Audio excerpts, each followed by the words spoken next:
അശ്വതി, നമ്മൾ മുമ്പ് പറഞ്ഞതുപോലെ പ്രത്യേകിച്ച് രണ്ട് രാജ്യങ്ങൾ തമ്മിൽ സംഘർഷത്തിലും മറ്റും ഏർപ്പെടുമ്പോൾ അല്ലെങ്കിൽ യുദ്ധസമാനമായ സാഹചര്യങ്ങളിലേക്കൊക്കെ പോകുമ്പോൾ വളരെ പ്രധാനപ്പെട്ട ഒരു കാര്യമാണ് ആ രാജ്യവുമായി ബന്ധപ്പെട്ട അതിന്റെ വ്യോമപാത എന്ന് പറയുന്നത്. നമ്മൾ യുദ്ധത്തിന്റെയൊക്കെ വാർത്തകൾ കേൾക്കുമ്പോൾ അല്ലെങ്കിൽ സംഘർഷത്തിന്റെ വാർത്തകൾ കേൾക്കുമ്പോൾ തന്നെ ആ വാർത്തയിലെ ഒരു വരി തന്നെയായിരിക്കും ഇന്ന രാജ്യം അതിന്റെ വ്യോമപാത അടച്ചു എന്നുള്ളത്. പാകിസ്ഥാനെ സംബന്ധിച്ചിടത്തോളവും നമ്മൾ ഈ ആദ്യത്തെ ദിവസങ്ങളിൽ ഈ ഓപ്പറേഷൻ സിന്ദൂറിന് ശേഷമുള്ള ആദ്യ മണിക്കൂറുകളിൽ തന്നെ നമ്മൾ കേട്ടതാണ് പാകിസ്ഥാൻ അവരുടെ വ്യോമപാത അടച്ചു എന്നുള്ളത്. എന്നാൽ കഴിഞ്ഞ ദിവസങ്ങളിലൊക്കെ അവർ ആക്രമണം നടത്തിയപ്പോൾ അവർ ചെയ്ത ഏറ്റവും ഒരു കുതന്ത്രം അല്ലെങ്കിൽ ഒരു ചതി എന്ന് പറയുന്നത് ഇന്ത്യയുടെ അതിർത്തിയോട് ചേർന്ന സ്ഥലങ്ങളിലൂടെ യാത്രാ വിമാനങ്ങൾ പറത്തുമ്പോൾ ഇന്ത്യക്ക് അവരെ തിരിച്ച് ആക്രമിക്കുന്നതിന് വേണ്ടിയിട്ടുള്ള ഒരു ശക്തിയിൽ ഒരു കുറവ് സംഭവിക്കുന്നതിന് വേണമെങ്കിൽ പറയേണ്ടിയിരിക്കുന്നു. നമ്മുടെ കയ്യിൽ ആയുധങ്ങൾ ഉണ്ടെങ്കിൽ പോലും നമ്മളുടെ ലക്ഷ്യം എന്ന് പറയുന്നത് അതിന്റെ അപ്പുറത്തെ സൈഡിൽ ഒരു യാത്രാ വിമാനമുണ്ട് അവരുടെ ആകാശത്ത് എന്നുള്ളത്. ആ കാര്യം കൂടി കണക്കിലെടുത്ത് വേണം നമ്മൾ കാര്യങ്ങൾ ചെയ്യാൻ. അത് കുറച്ചുകൂടെ വ്യക്തമായി ഈ ദൃശ്യങ്ങളിൽ നിന്ന് മനസ്സിലാകും. ഇത് ഒരു ഫ്ലൈറ്റ് റഡാർ എന്ന് പറയുന്ന ഒരു ലൈവ് ട്രാക്കിംഗ് ഒരു വെബ്സൈറ്റ് ആണ്. ഈ വെബ്സൈറ്റിൽ നമുക്ക് കൃത്യമായി കാണാം, ഈ ഭാഗത്താണ് ഗുജറാത്ത് ഉള്ളത്. ഗുജറാത്തിന്റെ ആ ഭാഗം മുതൽ തുടങ്ങുന്ന പാകിസ്ഥാൻ അതിർത്തിയിൽ എങ്ങും തന്നെ, ഇന്ത്യയിലെ ഭാഗത്ത് എങ്ങും തന്നെ വിമാനങ്ങളില്ല. അതേസമയം ഇപ്പോൾ നമ്മൾ തത്സമയം കണ്ടുകൊണ്ടിരിക്കുന്ന ഈ സമയത്ത് പോലും ഇന്ത്യൻ അതിർത്തിയോട് ചേർന്ന ലാഹോറിൽ നിരവധി വിമാനങ്ങൾ, അതിൽ മിക്കവയും പാകിസ്ഥാനുമായി ബന്ധപ്പെട്ട പാകിസ്ഥാൻ എയർലൈൻസിന്റെ വിമാനങ്ങൾ തന്നെയാണ്. ഇന്ത്യയോട് ചേർന്നുള്ള മേഖലകളിലെല്ലാം ഇസ്ലാമാബാദിൽ, അതേപോലെ ലാഹോറിൽ, അങ്ങനെ പല സ്ഥലങ്ങളിലും ഇന്ത്യയോട് ചേർന്ന സ്ഥലങ്ങളിലെല്ലാം തന്നെ യാത്രാ വിമാനങ്ങൾക്ക് സർവീസ് നടത്തുന്നതിനുള്ള അനുമതി പാകിസ്ഥാൻ കൊടുത്തിരിക്കുകയാണ്. പ്രത്യേകിച്ച് ഇങ്ങ് താഴേക്ക് വരുമ്പോൾ ഗുജറാത്തിനോട് ചേർന്ന് തന്നെയാണ് ഏതാണ്ട് കറാച്ചി കിടക്കുന്നത്. അങ്ങനെ എല്ലാ സ്ഥലങ്ങളിലും ഇന്ത്യൻ അതിർത്തിയോട് ചേർന്ന് തന്നെയാണ് പാകിസ്ഥാന്റെ വിമാനത്താവളങ്ങൾ ഉള്ളത്. അപ്പോൾ ഈ വിമാനത്താവളങ്ങൾ ഒന്നും തന്നെ അവർ അടച്ചിട്ടില്ല. പ്രത്യേകിച്ച് ഈ വിമാനത്താവളങ്ങളിലേക്ക് സർവീസ് നടത്തുന്ന ഒരു വിമാനം ഒഴികെ നിലവിൽ അവരുടെ ഇപ്പോഴത്തെ ലൈവ് ട്രാക്കിംഗ് ഡേറ്റ അനുസരിച്ച് ഒരു ബ്രിട്ടീഷ് എയർവേസിന്റെ ഒരു വിമാനം മാത്രമാണ്, ഒരു ലണ്ടൻ ഇസ്ലാമാബാദ് വിമാനം മാത്രമാണ് പാകിസ്ഥാന്റെ ആകാശത്ത് നിലവിലുള്ള ഒരു വിദേശ കമ്പനിയുടെ വിമാനം. മറ്റെല്ലാ വിമാനങ്ങളും പാകിസ്ഥാന്റെ തന്നെ വിമാനങ്ങളാണ്. പാകിസ്ഥാൻ ഇന്റർനാഷണൽ എയർലൈൻസ്, അതുപോലെ എയർ ബ്ലൂ, അതേപോലെ അത്തരം കമ്പനികൾ നടത്തുന്ന, അതായത് പാകിസ്ഥാനിൽ രജിസ്റ്റർ ചെയ്തിട്ടുള്ള വിമാന കമ്പനികൾ നടത്തുന്ന സർവീസുകളാണ് ഇത്. ഇത്രയും ഇങ്ങനെ പാകിസ്ഥാന്റെ ആകാശത്തൂടെ വട്ടമിട്ട് പറക്കുകയാണ്. അതിൽ തന്നെ വലിയൊരു ശതമാനം വിമാനങ്ങളും ലാഹോറിനോട് ചേർന്ന സ്ഥലങ്ങളിൽ, ലാഹോർ വിമാനത്താവളത്തിന്റെ മുകളിൽ, അതുപോലെ ഇസ്ലാമാബാദ് വിമാനത്താവളത്തിന്റെ മുകളിലൊക്കെയാണ്. ഈ രണ്ട് സ്ഥലങ്ങളും ഇന്ത്യൻ അതിർത്തിയോട് വളരെ ചേർന്ന് കിടക്കുന്ന സ്ഥലങ്ങളാണ്. ഇങ്ങനെ യാത്രാ വിമാനങ്ങൾ ഇന്ത്യൻ അതിർത്തിയോട് ചേർന്ന് പറക്കുന്ന സമയത്ത് തന്നെ പാകിസ്ഥാനിൽ നിന്ന് ഇന്ത്യയിലേക്ക് അവർ ഡ്രോൺ ഉൾപ്പെടെയുള്ള ആക്രമണം നടത്തുകയാണ്. നമ്മുടെ സംവിധാനങ്ങൾ അതിലെ പ്രതിരോധിക്കുന്നുണ്ട്. എന്നാൽ നമ്മൾ തിരിച്ച് ആക്രമണം നടത്തുമ്പോൾ ഈ സ്ഥലങ്ങളിലെല്ലാം സിവിലിയൻ വിമാനങ്ങൾ ഉള്ളതുകൊണ്ട്, യാത്രാ വിമാനങ്ങൾ ഉള്ളതുകൊണ്ട് തന്നെ നമ്മുടെ തിരിച്ചുള്ള ആക്രമണം ഒരു പക്ഷേ ഈ വിമാനങ്ങൾക്ക് എന്തെങ്കിലും തരത്തിലുള്ള പ്രശ്നങ്ങൾ അല്ലെങ്കിൽ ഒരു അപകടം സൃഷ്ടിക്കുമോ എന്നുള്ള കാര്യമാണ് നമ്മൾ ഏറ്റവും ആദ്യം കണക്കിലെടുക്കുക.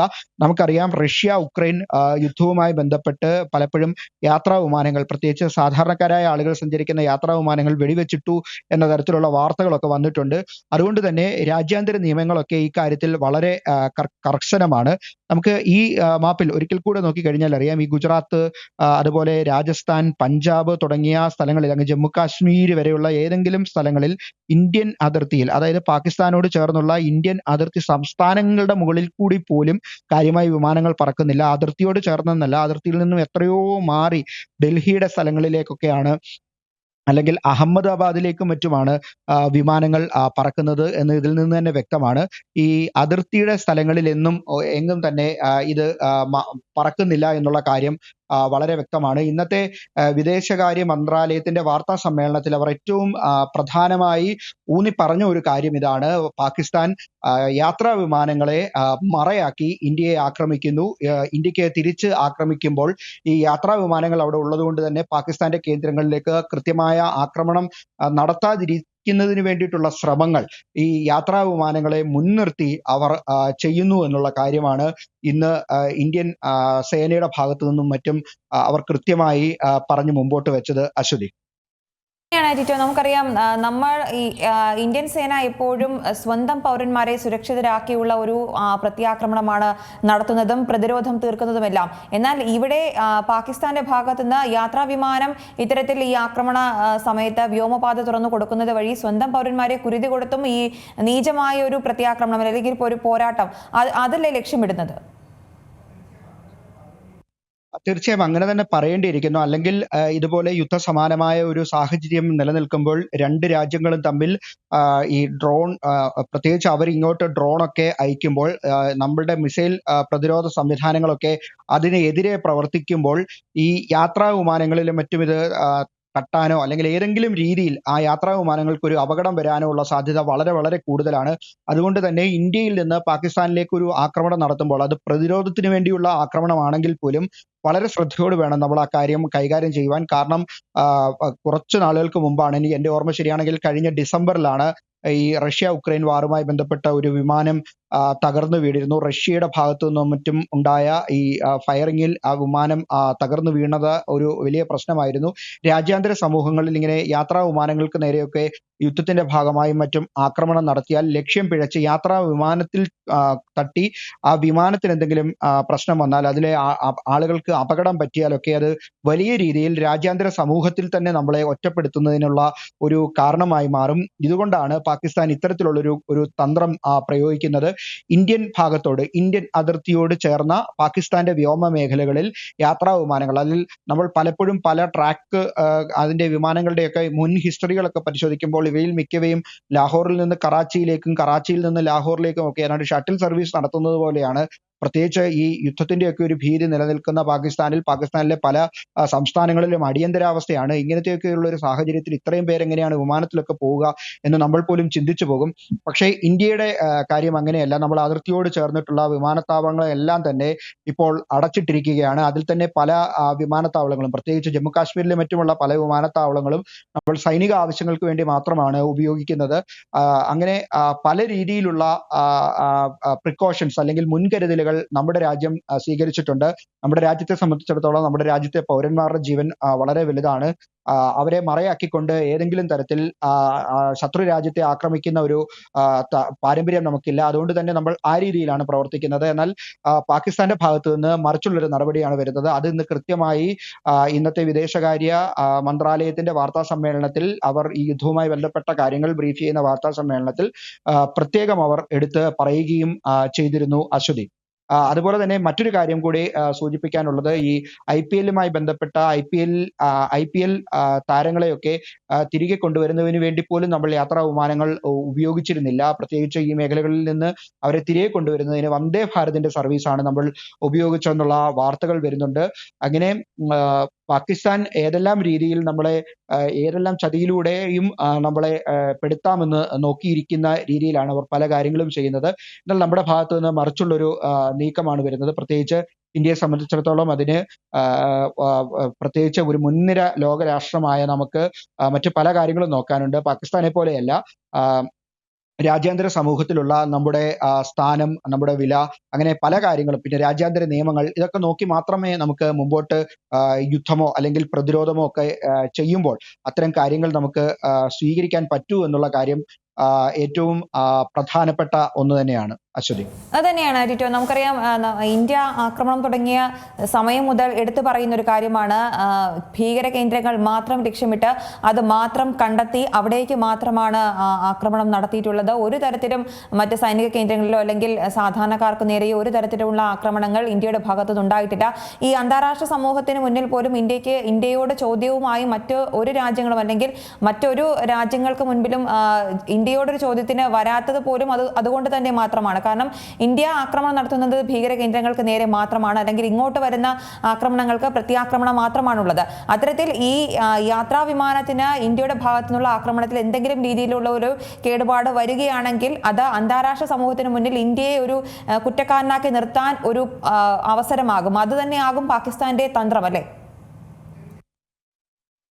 തീർച്ചയായും നമ്മൾ നേരത്തെ പറഞ്ഞതുപോലെ തന്നെ അത്തരത്തിലുള്ള ചില കുതന്ത്രങ്ങളിലൂടെയാണ് പാകിസ്ഥാൻ ഇപ്പോൾ ഇന്ത്യക്ക് നേരെയുള്ള ആക്രമണങ്ങൾ തുടരുന്നത് എന്ന് തന്നെ വേണം പറയാൻ. ഇപ്പോൾ മറ്റൊരു വാർത്ത വരുന്നത് ഈ ഇന്ത്യ പാകിസ്ഥാൻ സംഘർഷവുമായി ബന്ധപ്പെട്ട് ട്രംപിന്റെ ചില പ്രതികരണങ്ങൾ വരുന്നുണ്ട്. രാജ്യങ്ങൾ തമ്മിൽ അങ്ങനെ സംഘർഷത്തിന് പോകേണ്ടതില്ല, അത് പരിഹരിക്കുന്നതിന് വേണ്ടിയിട്ടുള്ള ശ്രമങ്ങളൊക്കെ തന്റെ ഭാഗത്തു നിന്നുകൂടി ഉണ്ടാകും എന്നുള്ള പ്രതികരണം ട്രംപിന്റെ ഭാഗത്ത് നിന്ന് വരുന്നുണ്ട്. ഈ യുദ്ധങ്ങളിൽ നിന്ന് പിന്മാറണം, ഈ സംഘർഷത്തിൽ നിന്ന് പിന്മാറണം, സമാധാനമാണ് നമുക്ക് വേണ്ടത് എന്നുള്ളൊരു പ്രതികരണം കൂടി ട്രംപിന്റെ ഭാഗത്ത് നിന്ന് വരുന്നുണ്ട്. മറ്റൊരു കാര്യം, ജമ്മു കാശ്മീരിലെ സ്കൂളുകൾ അടച്ചിട്ടിരിക്കുകയാണ്. അതുപോലെ സർവകലാശാലകളും അനിശ്ചിതകാലത്തേക്ക് അടച്ചു എന്നുള്ളൊരു വാർത്ത വരുന്നുണ്ട്. ഈ തീരുമാനങ്ങളൊക്കെ ഈ ഇന്ത്യ പാകിസ്ഥാൻ സംഘർഷത്തിന്റെ പശ്ചാത്തലത്തിലാണ് എന്നുള്ള വാർത്തകൾ കൂടി വരുന്നുണ്ട്. അതുപോലെ പാകിസ്ഥാന് കൂടുതൽ തലവേദനയാകുകയാണ് ബലൂചിസ്ഥാനിൽ നിന്നുള്ള അവരുടെ ആക്രമണം. BLA ബലൂചിസ്ഥാൻ ലിബറേഷൻ ആർമി സൈനിക വാഹനം തകർത്തു എന്നുള്ള വാർത്തയും ഇന്നിപ്പോൾ ഈ രാത്രിയിൽ പാകിസ്ഥാനിൽ നിന്ന് വരുന്നുണ്ട്. രാജ്യാന്തര മാധ്യമങ്ങൾ ഉൾപ്പെടെ ഇക്കാര്യം റിപ്പോർട്ട് ചെയ്യുന്നുണ്ട്. അങ്ങനെ എല്ലാ രീതിയിലും പാക് സൈന്യത്തിനും പാകിസ്ഥാന്റെ ഭരണകൂടത്തിനുമൊക്കെ തിരിച്ചടി നേരിടുന്നു. പ്രത്യേകിച്ച് അവരുടെ ആളുകൾ തമ്മിൽ പോലും, ഭരണാധികാരികൾ തമ്മിൽ പോലും ഒരു സ്വരച്ചേർച്ചയില്ല. വലിയ ഭിന്നതയാണ് ഈ യുദ്ധത്തിന്റെ കാര്യത്തിൽ. പലരും സങ്കടപൂർവ്വവും ഭയന്നുമൊക്കെയാണ് അവരുടെ പാർലമെന്റിലും മറ്റും പ്രതികരിക്കുകയും മറ്റും ചെയ്യുന്നത്. ഇതിന്റെ ദൃശ്യങ്ങൾ നമ്മൾ ഇതിനോടകം തന്നെ കണ്ടതാണ്.